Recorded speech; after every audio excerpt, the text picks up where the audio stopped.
After taking over the Cuban island from dictator Fulgencio Batista in 1959, Fidel Castro fully embraced communism, and in response, the U.S. severed diplomatic relations and imposed an economic embargo on the island. It started initially under President Eisenhower as a reaction to the Cuban Revolution, and then continued and was fully implemented by President Kennedy. It's changed over the years.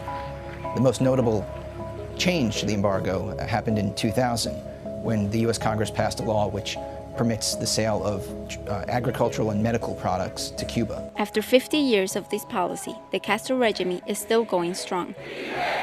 Even after Fidel formally resigned his presidency last February and turned over power to his brother Raul Castro. We like to say that the Cuban embargo is the greatest example of the failure of U.S. sanctions. Unilateral U.S. sanctions generally have no effect and crowd out the important and I think potentially beneficial influence of not only American businesses, but also the American people. Asumo la responsabilidad que se me encomienda. Raul maintains a tight grip of the country, but has made some minor reforms. After these minor changes and the 50th anniversary of the Cuban Revolution, the debate over Cuban policy has started to heat up in Miami and has now reached a high point in Washington, D.C. The thing about Cuba's new president is he still has a last name of Castro, and for a lot of people up on Capitol Hill, that remains a problem. That said, there are some developments up on the Hill, and there's certainly a lot more interest in terms of members caring about Cuba and policy change. I think the question remains how much more there is to come and how quickly. Many believe the embargo is not just hurting Cuba, but U.S. businesses as well, and feel it is time to open trade between the two countries. There could be a positive impact for U.S. businesses. And I think that's particularly true with respect to the travel industry. And beyond that, it could be beneficial for U.S. consumer products companies, the makers of packaged food and soft drinks and other necessities.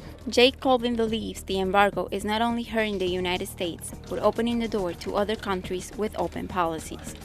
The problem with unilateral U.S. sanctions is it just crowds out U.S. foreign investment and replaces it with other foreign investment. Canadians have been there for a long time. They have mining operations there. There are a number of foreign participants in Cuba's energy sector, which it is trying to expand and exploit. The United States is largely prohibited from this.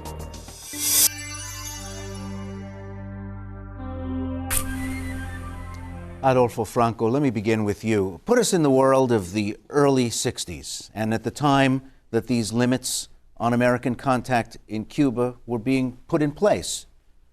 What kind of world was it, and why did we do it then? Well, it was obviously a very different world. We were in the midst of the Cold War, and very concerned about Cuba being, as it turned out to be, a post for the Soviet Union, the former Soviet Union. And I think President Kennedy particularly took the appropriate steps in the early 1960s, 1962, to impose an embargo on Cuba. But some things have remained the same, and that is that Cuba remains a country locked in time, as is North Korea, that represses its people, that has obviously one of the few remaining totalitarian communist regimes in the world, that's been engaged in adventurism and continues to be engaged in it, and now in partnership, frighteningly so, with Venezuela, using its massive security apparatus to interfere in elections in Peru and Nicaragua, Ecuador.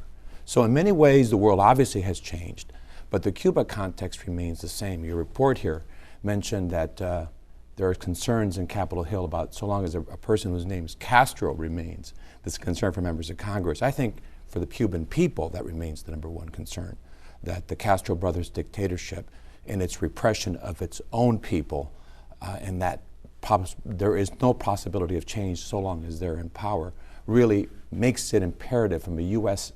foreign policy interest to contain Cuba. Don't use all the ammunition in your clip. I just asked you about the early 1960s. Okay. Sarah, bring us back to that world, and the White Houses, the two White Houses that put those restrictions in place.